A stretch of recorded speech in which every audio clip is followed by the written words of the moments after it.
So the winters in Colorado are no joke. We continually get back to back to back cloudy days, and my little solar panels are not harvesting enough power to run my RV. So I joined the dark side.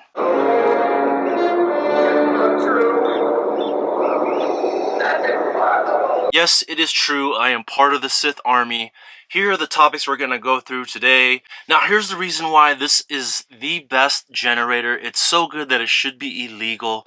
It is super budget friendly. I'm going to put the price down into the link below where it's always updated to have the cheapest price. It is like a third of the price of some of these Honda generators, and they operate just as well. This unit has hundreds and hundreds of reviews, and people have had this generator for many years, and they say it has been running just fine. It is quiet at 51 decibels. Of course, once you start plugging things in, decibels will go up, but it's not by much. It's lightweight, it's under 40 pounds, it has a large handle you can carry it around. It has a small footprint, so it won't take up too much space in your RV, van, car, SUV, whatever you got. And it's super portable. So the first reason why I joined the dark side, The galaxy is father and son. shout out to Darth and all the homies over there, is because I have small solar panels up top.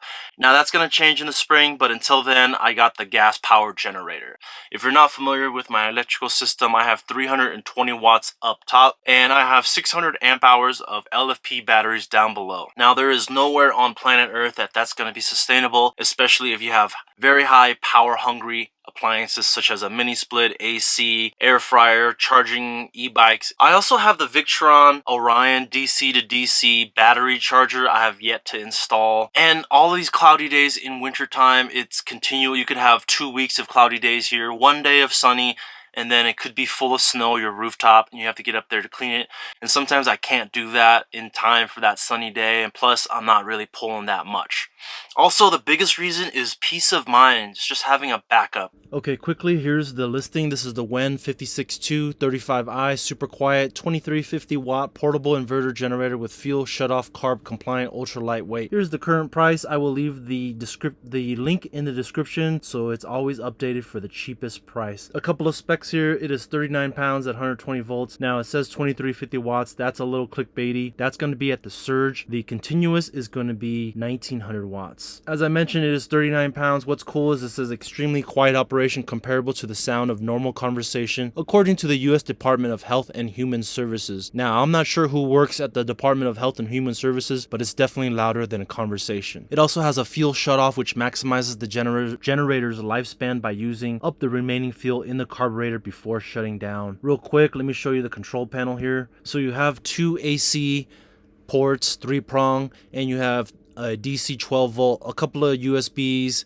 you have the eco mode, you have the choke, you also have the fuel on and off, and you have a parallel connect, which means you can connect 2 of these if you needed more power. It also has a grounding nut here. It has over 2,300 ratings at 4.5 stars, and it is Amazon's choice. Now let me go ahead and get into so it has the fuel cutoff feature. The engine is a 4-stroke 79cc, 1 tank of gallon for fuel. The surge, as I mentioned, is 2350, and the running wattage is 1900 continuous. Product dimensions is 17.3 by 11.5 by 17.7. And the runtime is 10.5 hours at quarter load.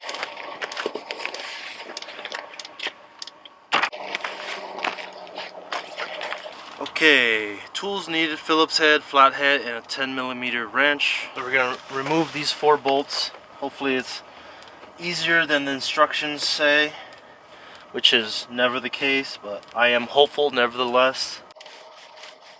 Okay, so here's the carburetor right here. We're going to remove this screw and try to catch some of that gas that's inside the carburetor.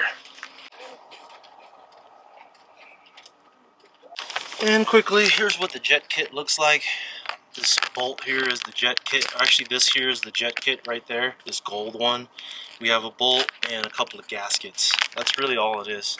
Okay, next we got this pinch right here, and we're gonna move this up to the breather hose, just like that.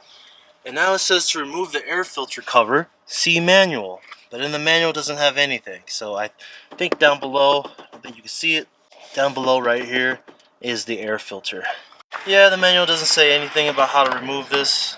Of course, to nobody's surprise, the 10mm socket is missing. Okay, now there's one more bolt just down below right here. We're gonna remove that. Now that's gonna be tricky.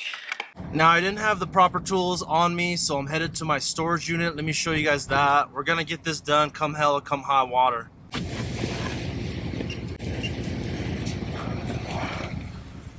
Shipping container type things, military storage units, and guess what? For a 5x8, it's only $40.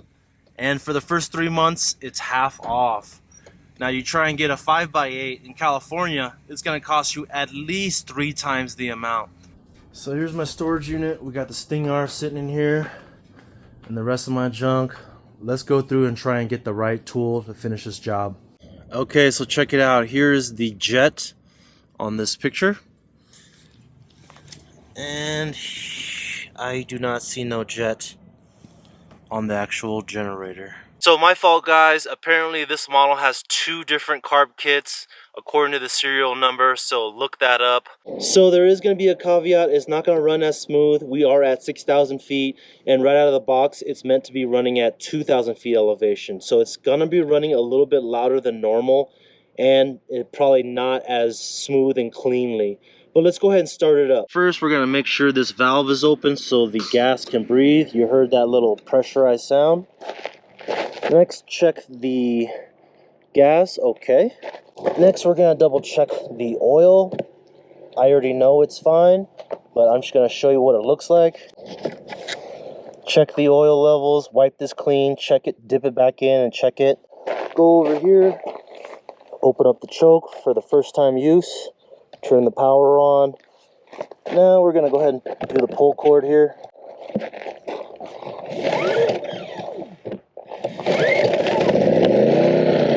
Now push the choke back in.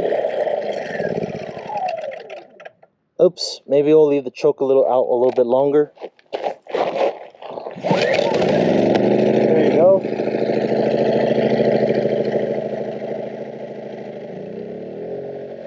So it's starting up. It's going to be a little bit louder at first. It has to get gas into the carburetor. And it's about the sound of busy traffic.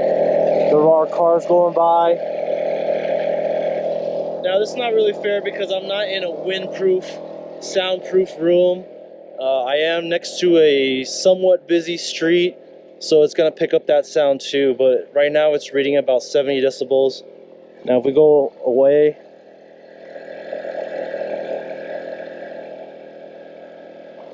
you could always get yourself an extension cord 25 feet away so you don't really hear it at your home. So let's go ahead and plug the box truck in and see if the sound jumps.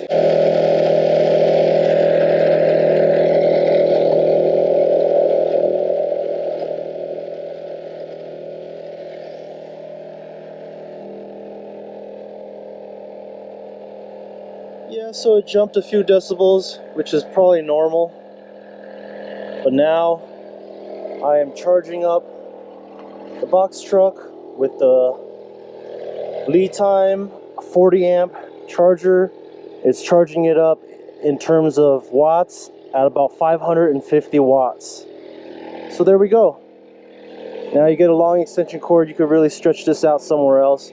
I'm at this trailhead where nobody's here. They usually park their car and then they go onto the trail. Okay, so you can tell the generator is running. It is about 10 feet away from the box truck, but I cannot judge the sound level because it's supposed to be running at 2,000 feet elevation, and here in Boulder we're almost at 6,000. So it's not going to run as smooth. It's not going to run with the cleanest emissions, and you really should put in the altitude kit if you're at high elevation because it could potentially damage your engine, the 4-stroke that's in the generator over time. So take that decibel reading with a grain of salt. I am on a somewhat busy street here at a trailhead with cars passing and whatnot. So really sorry about the jet kit. I bought the wrong one. But as far as generator etiquette, I would never run this generator if there are other people around. I would never run this generator at my sleeping spot. I don't want to blow up my spot where I sleep, I want to keep it quiet. I am in and out. I even sneak around. I don't like people seeing me get inside the RV and out of the RV. I am really protective over that. I don't even like hanging around the area. I'm either in the truck or I drive the truck out. I don't like to be seen there because I just don't want any sort of disturbance where I park. And even at campsites where it's allowed to run generators, I don't like doing that either. I've been next to people where they run their generators and it's not something this small or quiet. It's the big giant generators that have wheels on them. It's very, very heavy and big, 80 decibels and up, especially when they plug in and they're running all their appliances and stuff. I've been next to those and I've been so annoyed by them. And good thing that I live in a van. If I don't like my neighbors, I literally just drive over somewhere else so I don't have to hear their generator. So now that I am on the dark side,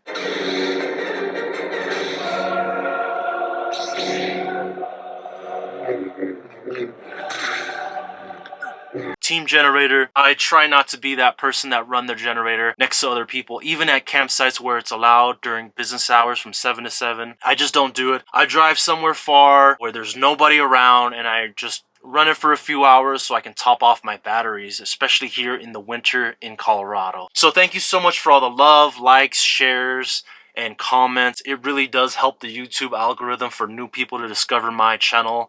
And as always, catch you guys next time. Peace. Up top cannot keep up. Oh my god, let me start over. 1, 2, 3. Back to back to back days of